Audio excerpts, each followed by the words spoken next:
Ministry is hard, man. Ministry is hard. Ministry is hard. You done been on so many podcasts you can't even remember which one you do. No, the overlay over there earlier was ministry is hard. I didn't know. No, this ministry is hard, man. It is hard. Because as you are fighting against people for unity inside of the church, and people think that they're fighting to win their own battle or to validate their own stance, they are fighting against you, and you're fighting for unity in the church, and it's creating division. And we here at this table have all had to have really hard conversations to help bridge the gap of division, pull people back together, and I feel like we could talk for days about this conversation, about unity in the church. No doubt. But let's start with just kind of softball conversation. Did you grow up in a church where unity was normal? I think Joseph, what I've learned about unity now, I would say did you grow up in a church where you... He's like, let me preface that by saying... No. I think different camps had unity. I don't know if we had global unity. Gotcha. That made sense. Yeah. That's where I would say. My bad. Didn't mean to cut you off. Good. I'm going to say yes, and I can explain why I say yes if I got time. Please. So we do... The Hispanic culture is just kind of very united family-wise, you know. Sure. Yeah. So it kind of just rolls off into ministry as well. The only thing is that in the way I grew up, you know, unity is there as long as, you know, you're kind of, I'm going to beat it again, but you sound like us, look like us, you know, act like us. Now, I do know not you, not your family, but I think it is, maybe Sam told me this, that Mexicans in particular don't like one country. Puerto Ricans? Dominicans? No, we had this conversation when we were at that men's. We did. Yeah. Because it's who? So Mexicans usually have a hard time, you know, accepting or getting along with Guatemalans That's people, right. and vice versa. Yeah. You know, Guatemalans think Mexicans are stuck up, and, you know, because of the same thing, they look down on them, you know. So your dad obviously was a pastor. Mm-hmm. Guatemalan walked in. It was never a thing for y'all, obviously. No. You know, and my dad's the kind of person where he would fit in here. He likes to talk. He likes, you know, to meet new people. So somebody from another country would walk in. You know, he'd start off conversation. Hey, you know, we do these things a little differently than you, but guess what? I'll try it. The tamales, Guatemalan style, they're completely different. I particularly don't like them, but my dad had no issue with, you know, going over and eating some Guatemalan tamales. So interesting.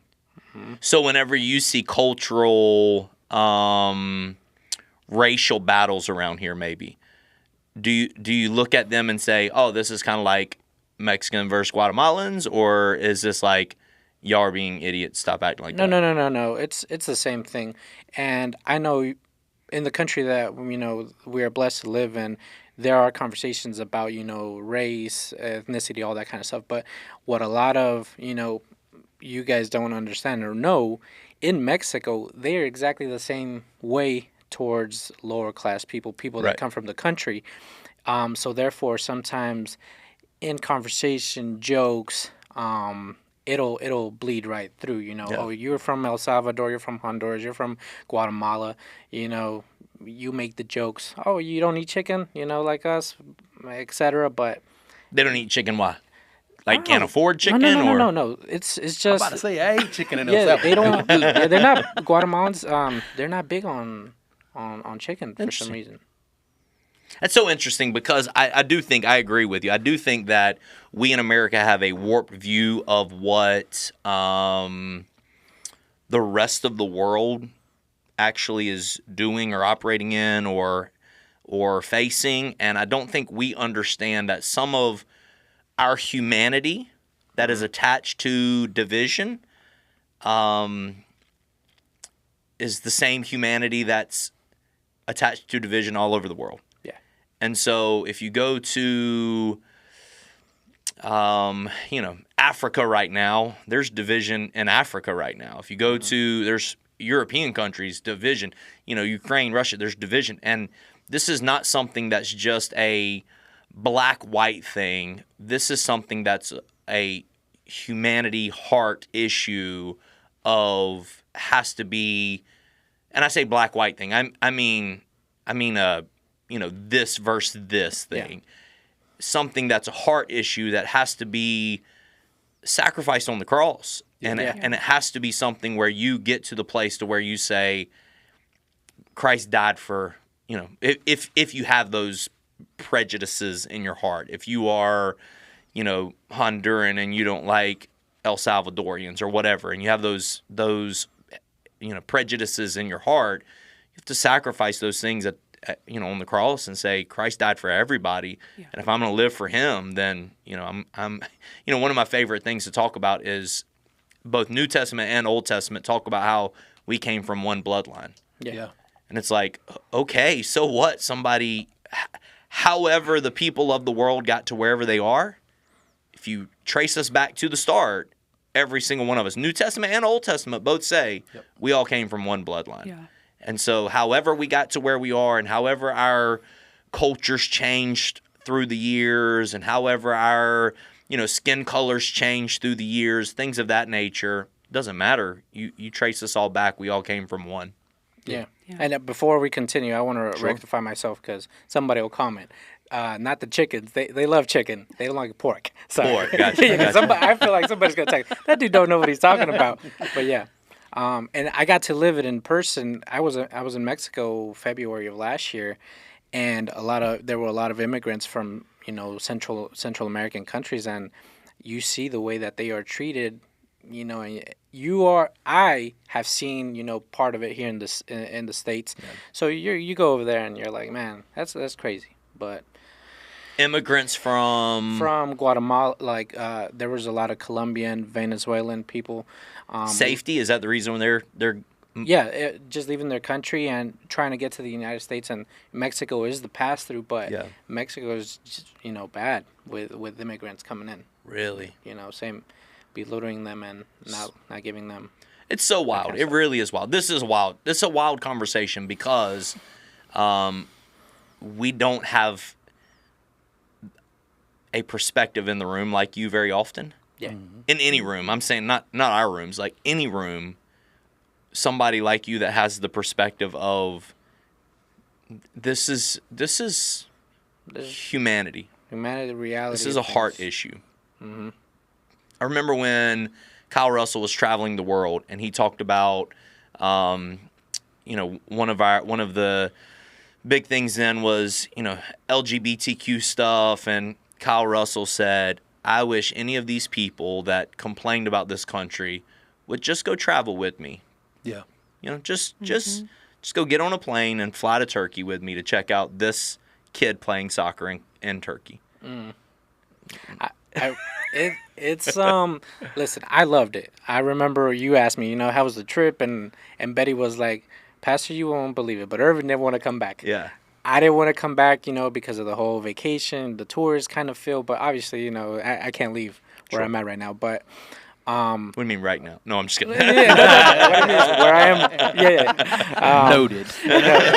No, I like my unity here. So I enjoyed it, but the reality of things is, it's I went into town.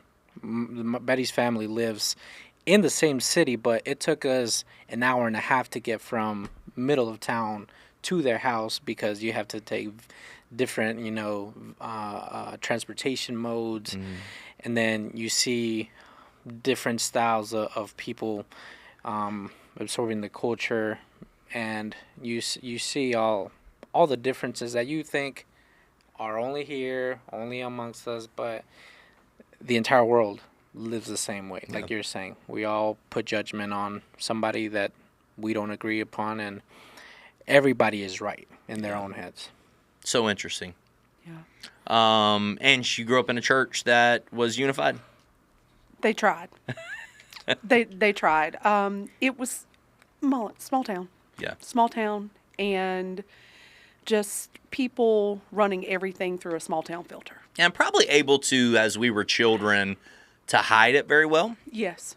You know, Yeah. I know my parents, if there were issues in my church growing up, I didn't know it because my parents never once let me in on issues that were happening. I thought everybody loved each other, and, you know, then I got into ministry and people started leaving the church, and I thought I was a terrible pastor, and why are people angry? Nobody gets angry in the church. Why are they, you know, walking away from me? Why are you acting like this? Why are you cussing that person out? What are you doing? Stop it. Because I never saw, growing up, I never saw division. I didn't know that. If I saw division, I didn't know I was seeing division. Yeah. I just thought everybody loved each other. This is completely normal. Yeah. And then I get into ministry, and we had to have some hard conversations, and we have had to have some difficult, life-giving, unity-bringing moments. Yeah. For sure. I didn't see division in the church where my dad pastored at till I was 18. And it just so happened that it was in the middle of our family going through, you know, my accident. Half of the church split because they gave the assistant pastor, co-pastor role to somebody else that was expected to have it, but you know, the way the votes went, it didn't go to said person. Said person took half of the church and left. And then when I'm at home, because I was bedridden, they told me who it was, and it just left me in utter shock. Yeah. You know, 18 years into my life, and like you said, you think everything is okay. You don't think of things going, you know, behind the scenes, people talking, people feeling certain ways, but at the end of the day, they come out. This is an area that I'm super heightened in because I've seen way too many churches experience the church split. We've experienced, I won't call it a church full split, but we've experienced moments where, I'll just be honest and transparent. None of those people watch this, and I think some of them may have even passed away, but we were reading a book called The Circle Maker by Mark Batterson. Yes.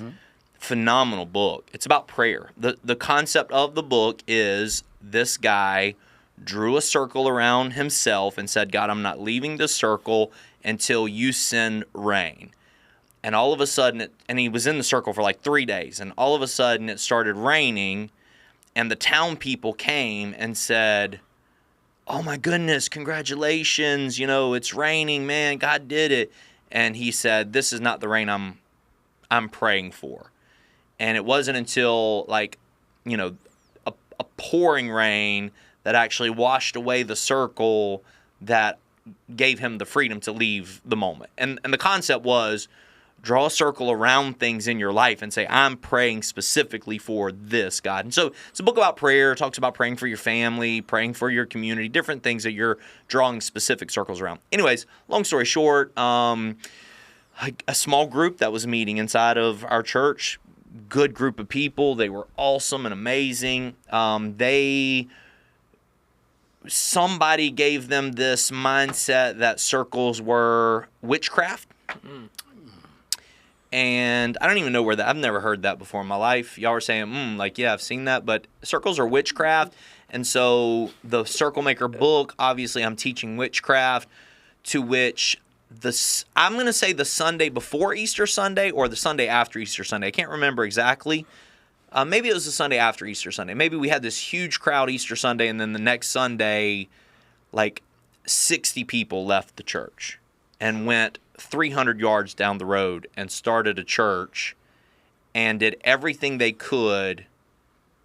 Just transparency. Some people aren't going to like that I've never said this out loud on anything like this. But just transparency. Did everything they could to pull everyone they could out of that ministry, Palmetto Pointe Church, to their ministry. It was a very difficult time in my life because during that season, I knew my role in it was to bite my lip, keep doing what I had been doing, let them throw all the darts that they wanted to throw, and they threw a ton. And then as they were looking for what to do, one of them put on Facebook, we need a sound. We're looking for a sound system. We're starting this new church looking for a sound system. And I told Tony, I said, call them and go buy them the sound system that they want. And so we bought them a sound system and, heaped coals on their head in that moment. Bought them a sound system and celebrated what God was doing in them and through them. And tried our best to minimize all of the division and ripping and tearing. You remember that season? I remember it very well. Very well. And I learned a lot from you in that season, because those of you that know me, I'll be transparent. I got a text message and like, Pastor, I can't, I can't keep my mouth shut. And he's like, I'm asking you as your pastor to please. Please. Yep. Please. And I heeded. I will obey you. But that was the hardest thing. Yep. To watch a ministry come out of the ministry that you had started and literally tear down every single thing. But then watching you in that, sheep are hurt because there's 60 people that left, just very abruptly. But just watching you love the sheep that were, still Palmetto Pointe, and then loving the people that ripped and tore as they left. Yeah. Yeah, and venom is a weird thing where if you're not careful when stuff like that happens, you want to respond with venom back. Mm-hmm. And that is only, if you're not careful, that creates more division. And what I found in that season was my people that were left, and I say my people, the sheep that were left at Palmetto Pointe Church were confused. Yeah. They didn't understand what was happening. They were getting messages on Facebook saying, oh, did you know Pastor Jamie XYZ, whatever it was, and it's, you need to come over here to something fresh, something mighty, and you're like, wow. So my people were confused. And then on top of that, I'm hurt. Then on top of that, the people that are leadership around me that are watching these people spew venom at us, they're in protection mode. And the best thing we could do in that season, the very best thing we could do, was keep our mouth shut, let the venom run its course, and then at the end of all of the venom being spewed, then you say, okay, now what's truth here? What actually happened? Here goes where I'm at. Here goes a book on search. And again, I've never said that out loud. I've definitely never said it on any sort of, I've said it out loud like in small group meetings or whatever, but I've never used that in any sort of public forum like this. Never had that conversation about that moment in my life ever. But it was a tough season watching somebody tear apart the church like that. Yeah. Kind of got two questions here. Sure. Number one is that, I imagine you've always been a person that's fought for unity. I've known you for 10 plus years, and that's always been a person you've been even in youth camp settings and everywhere that I've known you to operate. But was that kind of a catalyst for a lot of some of the things we see procedurally around here when it comes to protection of unity? Or was those types of things already in place prior to that moment? I'm going to tell you where unity came from for me. I was on a softball field one day. Okay. I was playing shortstop. My dad was playing right field. Okay. Little blooper was hit over the first baseman's head. All right.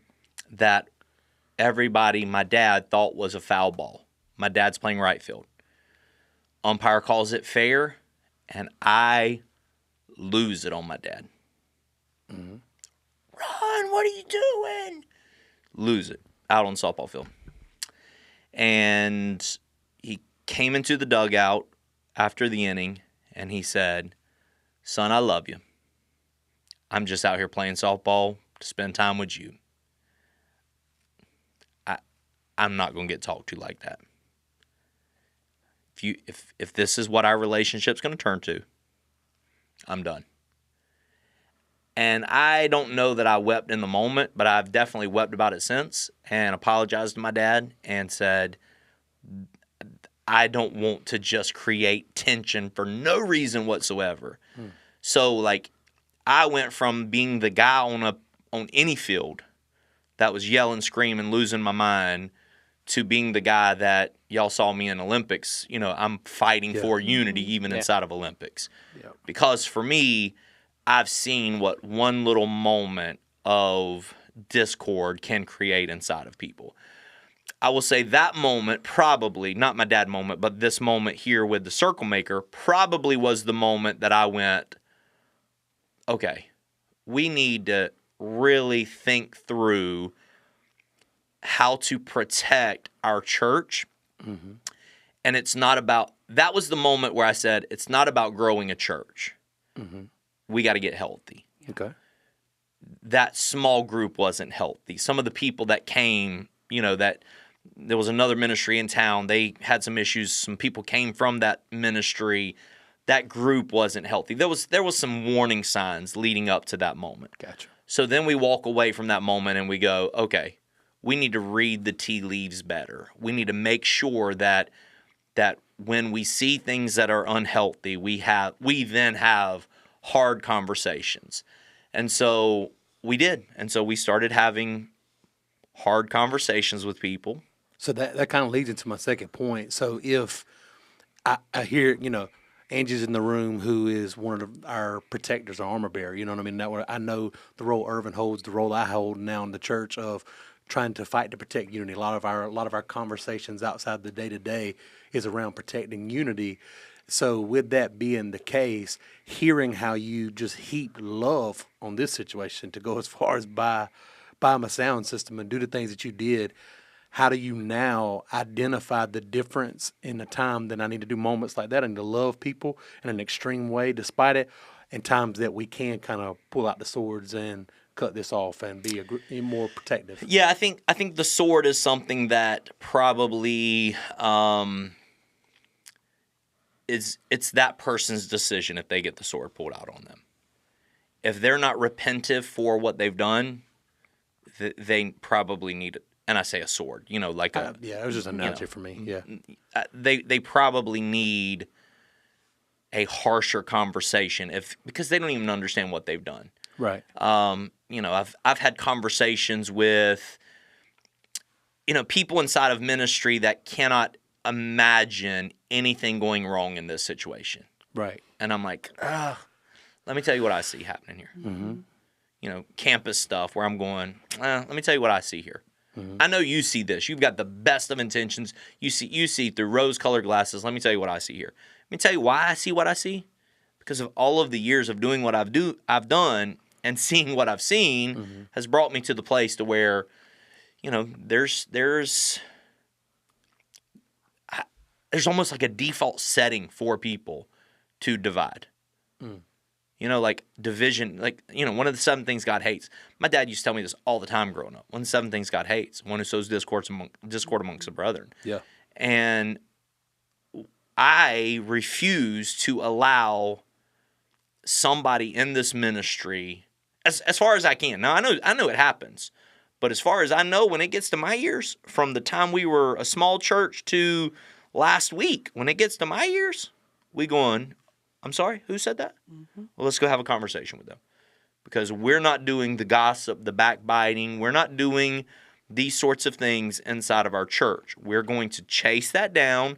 We're going to sniff it out. And we're going to choke it out because we're not doing that sort of stuff inside of our church. Yeah. And to me, kind of like your experience that you had, I take it personal now because seeing what my dad went through in ministry made me refuse accepting God's calling on my life. Because I said, I don't want to endure that. As a pastor's kid, I'm sure Caleb knows, a lot of people don't see what you go through as a pastor, the lead pastor of a church.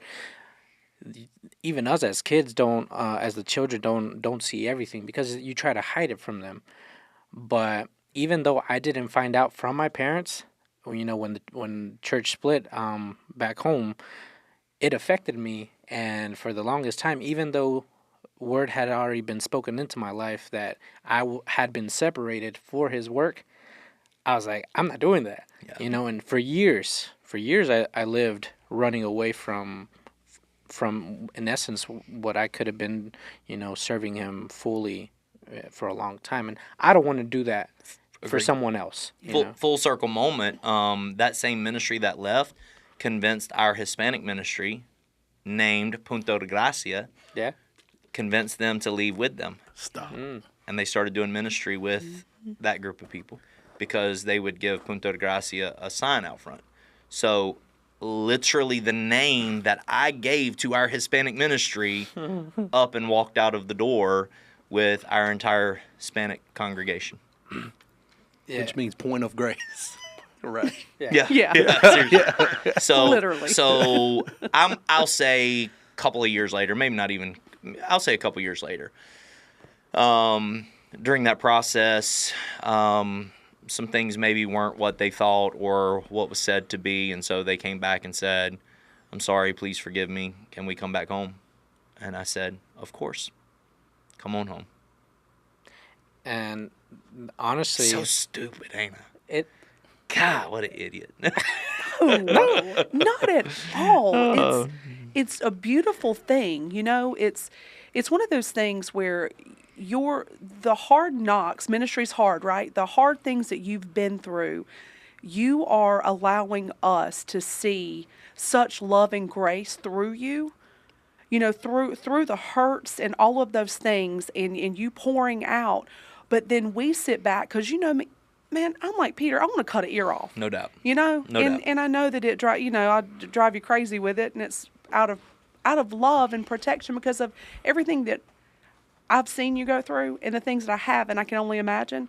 But the fact that we can sit around and see you do this makes us want to love people, but it also makes us want to fight harder. Yep.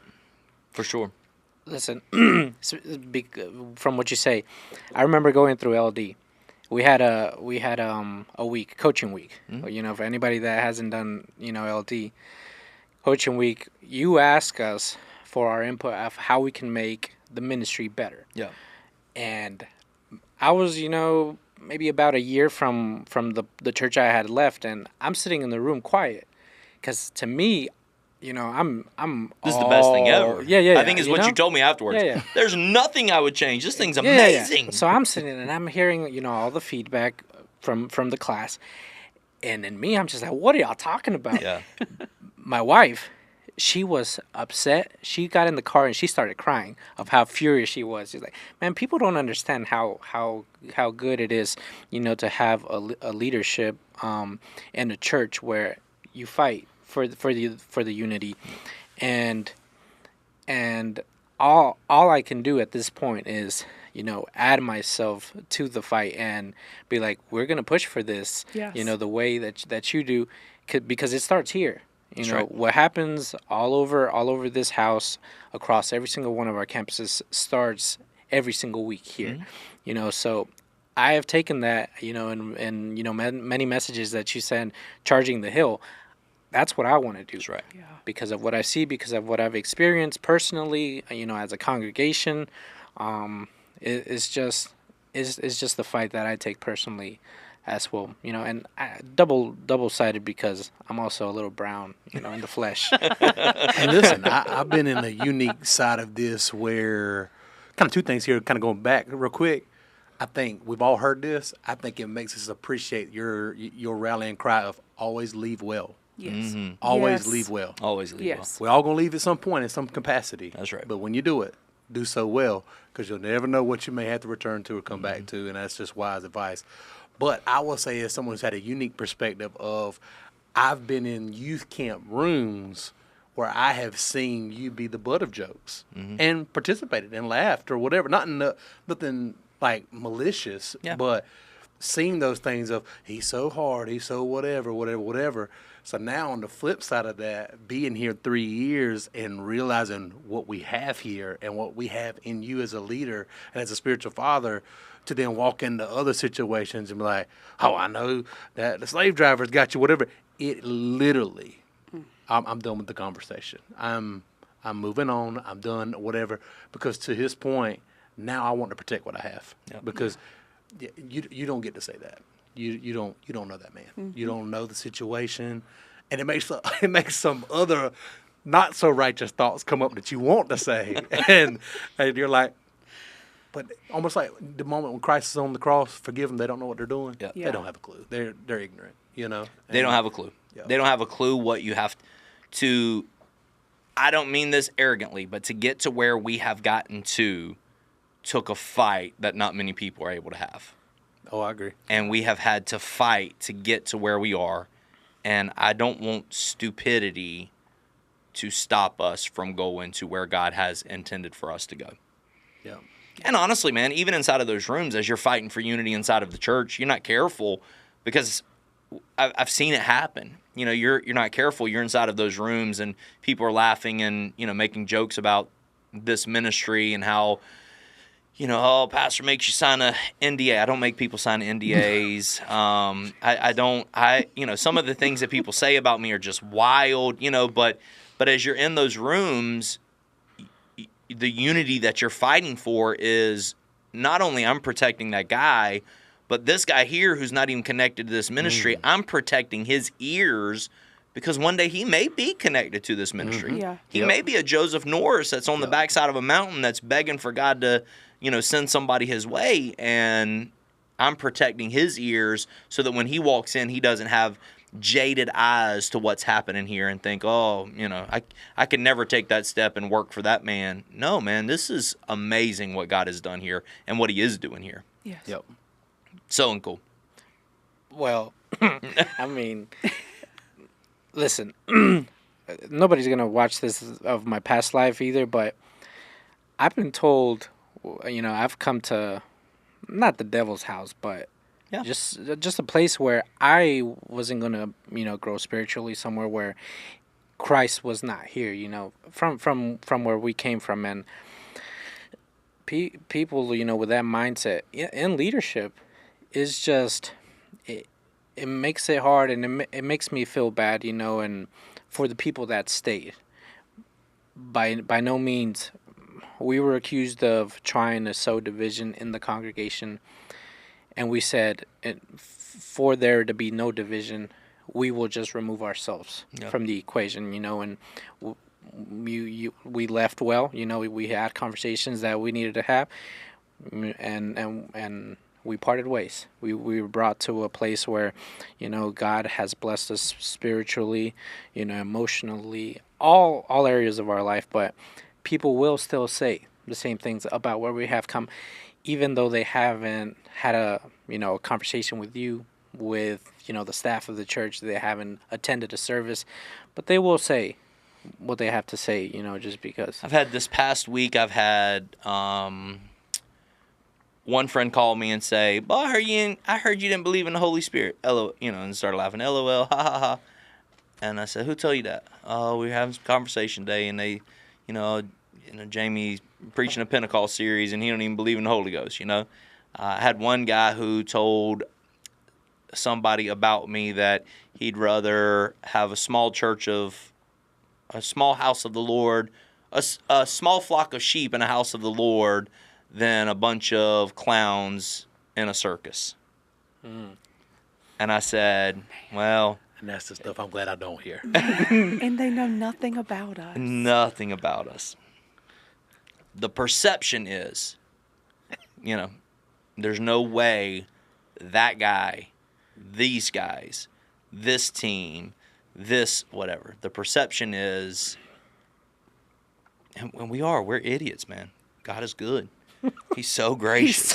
He's so He's amazing. so gracious. Ignorant and unlearned. He's so gracious. Oh, man. And I think that's the battle of unity in our lives, is that we know we can't, so we have to have each other to support and help and press and forgive and show grace and show accountability, and we need each other to press through to get into some of the places that we don't deserve to be in. And so I think that's the thing about unity, like inside of our staff, inside of our church, inside of our campuses, is that we're pressing in because we we can't do it without unity. Yeah. Yeah. It's such a unique, like, there's obviously a spiritual layer to it, of course, but it's such a unique psychology. As an Eagles fan, like, the concept with the tush push, you know, if the team, when they were the underdogs and everything, and they rallied around this concept, everybody hates us.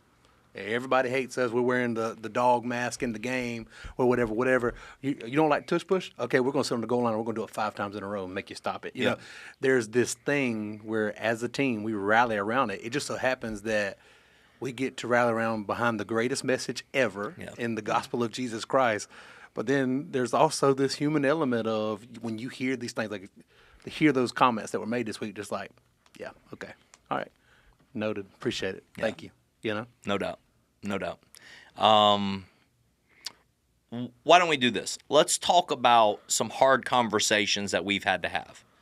I'll start with a hard conversation between Angie and I whenever the first time she worked here. That way it will take down some of our guards to be able to feel open and honest to talk about some things, okay? So let's talk about some hard conversations that we've had to have. You had to have hard conversations with our Hispanic ministry. You've had to have hard conversations inside of campuses. Angie's had to have so many hard conversations. I mean, she's my bulldog that I call and say, hey, all right, this person said this. Go sniff it out. See what happened. Especially if it was a girl. It was, hey, Angie, go sniff it out. If it was a guy, I was sniffing it out. But especially early on in ministry. So why don't we do this? Why don't we've been here a little bit, maybe too long. So why don't we stop the podcast now, and then we'll come back. We'll make this kind of a 2-part series, and we'll come back.